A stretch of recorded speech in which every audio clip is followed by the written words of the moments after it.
मैं हूँ राबिया अलरबा और आज हम जिस मौजू पे बात करने जा रहे हैं वो है सबसे पहले शब कदर की इन मोतबर और इस रात के मोतबर होने के सदक़े जिस वक्त कुरान पाक नाजिल हुआ, पाकिस्तान बना, इस रात के सदक़े दुआ है कि जो सूरज ग्रहण लगने जा रहा है, अल्लाह पाक इसके बुरे असरात से तमाम दुनिया को, तमाम आलम को, कुल कायनात को अपनी पनाह में रखे।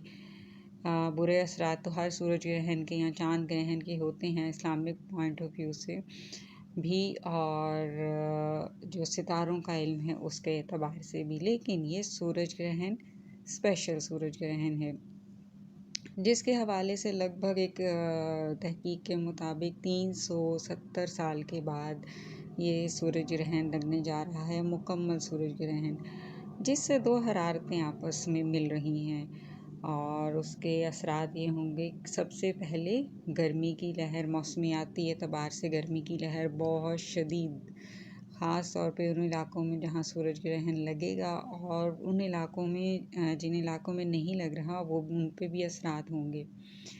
जहाँ लग रहा है वहाँ तो बहुत शदीद असरात होंगे।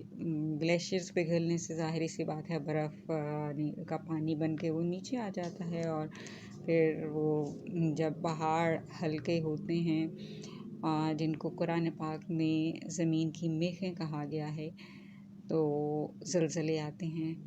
कुछ जब मदार होते हैं किसी भी सियारे के, वो मदार इस वक्त को सारे के सारे आपस में क्लैश कर रहे हैं जैसे, सो वो असरात एक अलग होंगे। लेकिन जब पहला असर गर्मी, बहुत शदीद गर्मी की लहर आएगी, ये जो ज़लज़ले आ रहे हैं इनको भी सूरज ग्रहण के साथ जोड़ा जा रहा है। किसी हद तक ठीक है, ज़ाहिर सी बात है। ऐसे कुछ निशानियां हैं, फिर क़यामत की कुछ चंद निशानियां जो आखिरी दौर की निशानियां हैं उनमें से ये है। और वो जो एक कहावत है कि क़यामत के करीब जो सूरज है सवा नेज़े पे होगा, सवा नेज़े से शायद एक ताबीर ये भी ली जा सकती है, ये जो गर्मी की हिद्दत है, इतनी करीब कुर्बत कि गर्मी की हिद्दत, लेकिन गर्चे ये कुर्बत नहीं, ये दो कहिए सियारे, गरम सियारे आमने सामने आ जाएंगे, तो डेफिनेटली उससे भी गर्मी की हिद्दत जो है वो बढ़ेगी।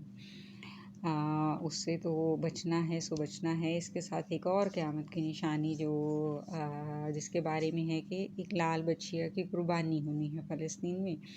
वो इसराइल, फ़लस्तीन की सरज़मीन, वो अरब की तरफ उन लाल बछिया को, वो लाल जो जानवर है उसको वहाँ कुर्बान करना है। हज़रत मूसा के दौर में भी एक रवायत हमें मिलती है, दरमियान में कहा जाता है कि 7 की कुर्बानी होनी थी और ये 7वीं है। अगर ये होती है इस सूरज ग्रहण के आसपास या उस दिन, क्योंकि उसी दिन के हवाले से कहा जा रहा है बेसिकली, लिहाजा हम दुआ ही कर सकते हैं।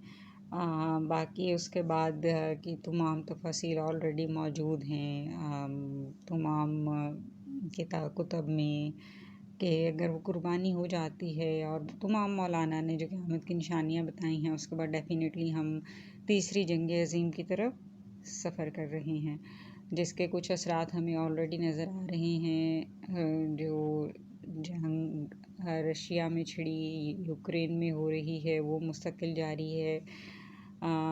हमास में मुस्तकिल एक जंग जारी है। शाम को देखा हमने, वहाँ पे एक जंग जारी है। सर्द जंग तो हर मुल्क में है। अब मुआशी एतबार से हम देखें तो तरक्की याफ्ता मुल्क, वहाँ कुदरती आफात की वजह से वो अपना मुआशी निज़ाम उनका तलपट हो रहा है, तो हम तो तरक्की पज़ीर मुल्क में आते हैं। सो शब कदर की सातों में सिर्फ़ यही कि अल्लाह रब्बुल इज़्ज़त इस कायनात पे अपना ख़ास रहम करे, ख़ास करम रखे, उसकी एक جو بیلنس کو ہم ہلا چکے ہیں قیامت کے قریب، وہ ہمیں معاف کر دے. اور کیونکہ دیکھیں ہم اس نہج پہ پہنچ گئے ترقی کی. سائنس نے اتنی ترقی کر لی کہ ہم نے تو شاید بہت زیادہ کوئی راز فاش کر دیے جن میں اللہ کی حکمت تھی. غور و فکر کرنے کا حکم تھا، گرچہ مسلمانوں نے تو غور و فکر نہیں کیا، لیکن کرنے والوں نے غور و فکر کیا اور آج انہوں نے روبوٹک انسان تک بنا لیا. جب ترقی کی یہ منزل آ جائے کہ آپ مصنوعی بچے تک بنانے لگیں، آپ مصنوعی جاندار بنانے لگیں، تو پھر قیامت خود بتاتی ہے قیامت کو آنا ہے. اخلاقیات کا زوال ایک الگ کہانی ہے، لیکن ظلم کا زوال ایک الگ کہانی ہے. لیکن پھر بھی قیامت کی بڑی نشانیوں کی طرف ہم سفر کر رہے ہیں، جس میں زلزلوں کا زیادہ ہونا، طوفانی قسم کی جو فطری آفات ہیں ان کا زیادہ ہونا، اور وہ سب مستقل ہو رہا ہے، جس سے سب سے اہم چیز غذائی قلت پیدا ہوگی. غذائی قلت پیدا ہونے کے ساتھ ساتھ مہنگائی ہوگی. مہنگائی کے ساتھ ساتھ جب موسمیاتی تبدیلیاں ہمیں سمجھ میں نہیں آئیں گی کیا بیماریاں ہو رہی ہیں. کہنا آسان ہے، بس دعا گو ہیں آج کی راتوں میں کہ اللہ رب العزت اس کائنات پہ، اس زمین پہ انسان کو اس کی گئی کوتاہیاں معاف کرے اور رحم و کرم کر دے. یہ سورج گرہن جو ہے اس کے برے اثرات سے اپنی پناہ میں رکھے. گرچہ یہ سورج گرہن یہ ہو یا کوئی بھی ہو، کوئی ایسی چیز جو یونیک ہوتی ہے، وہ اللہ کی نشانیوں میں سے ایک نشانی ہے، انسان تو نہیں کر سکتا.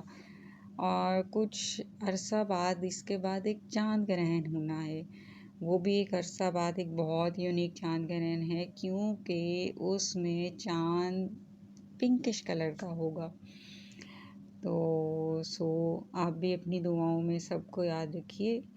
اور آج کی مبارک رات جس نے جو عبادت کی ہے، اللہ پاک اس کو قبول و منظور فرمائے اور سب کو توفیق عطا فرمائے عمل صالح کرنے کی. سب کو توفیق عطا فرمائے دوسروں کے لیے دعا کرنے کی. سب کو توفیق عطا فرمائے اپنے علاوہ دوسروں کے بارے میں بھی سوچنے کی.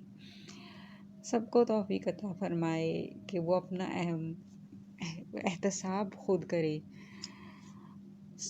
آج کی رات بس یہی بہت ساری دعائیں ہیں، اور بہت ساری دنیا میں جہاں جہاں مسلمان غیر مسلم اپنی عبادات کر کے دعائیں کر رہے ہیں، ان سب کی دعاؤں کو اللہ قبول فرمائے. اور چونکہ ابھی جو ہے ایسٹر گزرا ہے، اس سے پہلے ہولی گزری ہے، تو اس دفعہ یہ سارے تہوار آگے پیچھے اکٹھے آگے تو کچھ مذاہب کے تو ہر کسی نے اپنی اپنی تائیں عبادت کی ہے، دعائیں کی ہیں. تو اللہ تو سب کا ہے، یہ تو ہمارا ایک تعصب ہوگا کہ اللہ ہمارا مسلمانوں کا ہے. فوقیت ضرور ہے محمد کی امت کو، مگر اللہ تو سب کا ہے. اور حضرت عیسیٰ کی تو دعا ہے کہ وہ امت محمدی سے اٹھیں. تو قرب قیامت کی کم از کم بہت ساری نشانیاں ظاہر ہو گئی ہیں اور ہونے چلی ہیں. باقی کس لوگوں کی پامسٹ ہیں، سائنسدان ہیں، ان کی پیشن گوئیوں کے مطابق جو غور و فکر کرتے ہیں، جو مشاہدات کرتے ہیں، تو قیامت خود بتائے گی قیامت کو کیوں آنا ہے، اور وہ ہمیں بتا رہی ہے. دعا گو